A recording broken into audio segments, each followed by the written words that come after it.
Hello and welcome to this edition of the Somontano Grapewine, a podcast about life in and around this part of northeast Spain. I'm Alan Dawson.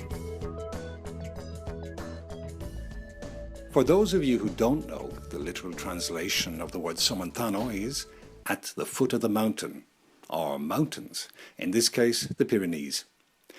The altitude, which can range between 350 to over 500 meters above sea level, has a big influence on this region's temperature.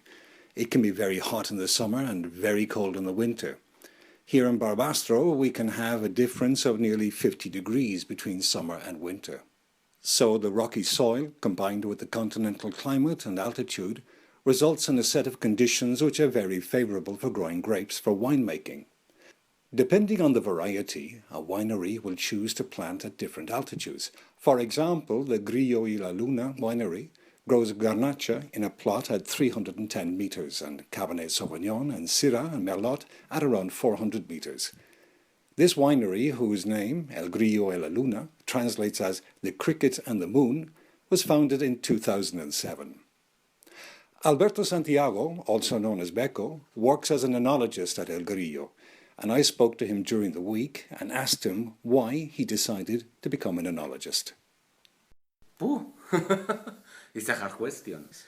Because I'm studied agricultural engineering, and my first job was in a laboratory in a winery, and I start to learn things about wine, the wineries, the enology, and it's very interesting for me. And tell me about the training process. I studied a master of enology and viticulture, yeah.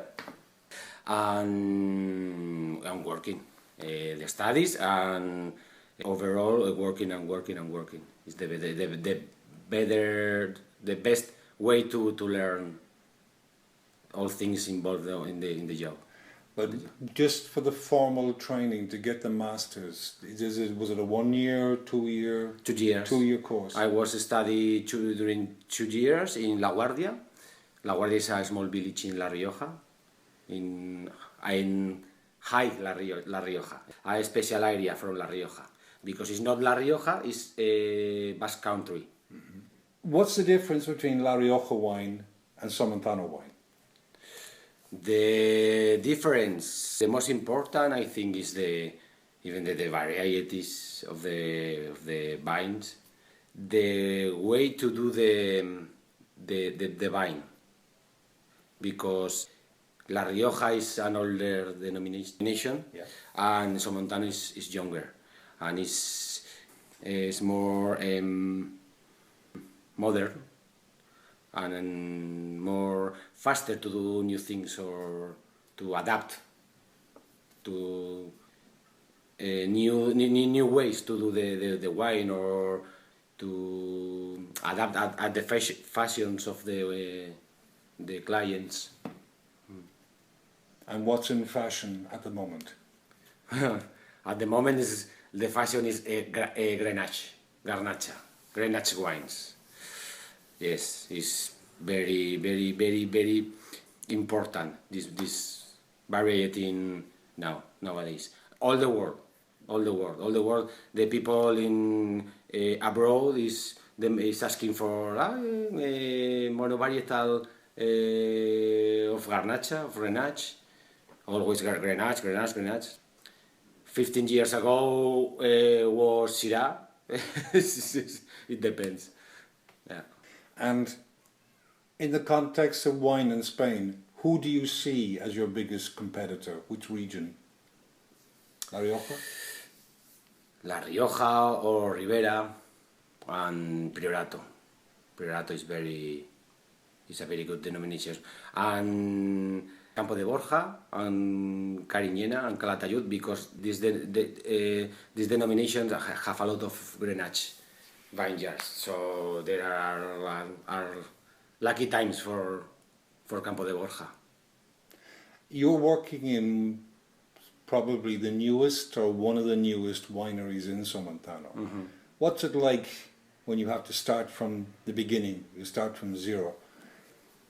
It's complicated because there are all the things to do, even the facilities, the way to make the wine. Which wine we want to do? This one. You think in this one, in this way. So you have to work in the vineyard, to work in the winery, to work in the design of the bottles, of the labels, the all, and it's a lot of job to do. And is all this your responsibility, or are you part of a team? No, part of the team. Yeah. It's we are working at the moment 9 people, and the decisions is more or less taken by all the team. Yeah, not the kind of the wine. The decisions are taken by me, by another enologist, and some question of design. The people involved are all of the team. It depends the decisions. And do you have any particular favorite variety of Yes. grape that you like to grow because they're most apt for the conditions here? Yes, I like. I love Syrah. Syrah and Grenache is for me is the one of the best varieties to do the wine in Somontano. Even Tempranillo or special like Parreta. Parreta is a special variety from Somontano. Is endemic from Somontano, and is special. Very interesting variety to work with it. And tell me about your experiments with ecological wine. I don't do ecological wine, but all the chemicals that I can use in the wine are used at minimum or not used. It's complicated about the regulations, legal regulations to have a vineyard in ecological state. Even the winery, you have to do a lot of papers and a lot of rules to do. It's complicated to do, but it's a very good thing to sell the wine. The people is the market are demanding this kind of wines. And tell me about the horse. The horse. We work with a horse that is called Obelix, and I plough an hectare in the vineyard around the winery, an hectare of Cabernet, and that's very interesting because the soil is changing because the horse is lighter than the tractor, than a machine. So the soil are sponging, se está esponjando. Okay. And it's very, very, very, very curious to the people when they saw the horse working in the vineyard. The people stops in the road to do photos, and it's just we are the only winery that is working with a horse. Sorry. And outside of Spain, where is your biggest market? Outside, and the biggest market is nowadays is Mexico and Canada and Taiwan. They drink a lot of wine. Mexico and Canada is incredible. Yeah, we sold wine in Mexico, Canada, Taiwan, South Korea, Japan, Philippines, Macau, and the European Union, UK, Germany. Now in France, it's very difficult to sell wine, Spanish wine in France, and now we have 2 clients. Very, very. It's a triumph. And Russia. We start with in Russia this month. But the biggest market is Mexico. Mexico is. They loved Spanish wines, and Grillo and Doce Lunas. They loved it. That was Alberto Beco Santiago, one of the enologists working at El Grillo y la Luna winery. Winemaking grapes are not the only thing that grows well here in the mountains. Wild mushrooms, which are called setas, are very prolific at certain altitudes. Collecting and cooking setas are very popular traditions in this region, and in autumn many people spend their weekends looking for these wild mushrooms.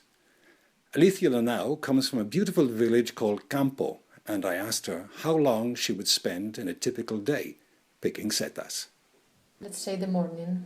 You have to get up early if you want to find some, because people are very early birds.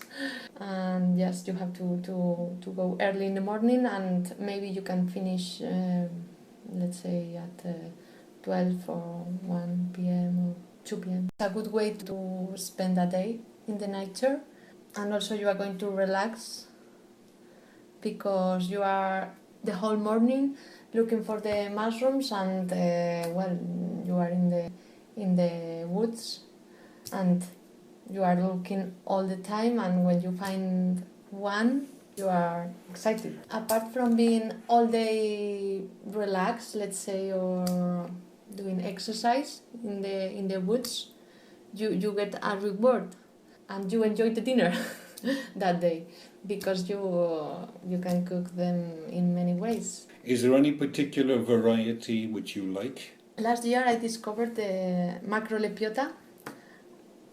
This is a very big mushroom. You can prepare them in many ways, and they are really delicious if you prepare them only with garlic and parsley. They are really delicious. You put them on the frying pan, and later you only have to add the garlic and the parsley. You have to wait for the water to reabsorb, and that's all. There are some species which are more dedicated for another kind of way of cooking.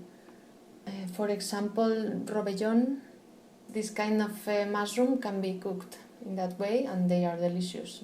They can be cooked as well with meat in the oven, and they are also very good. So there are many ways of cooking them.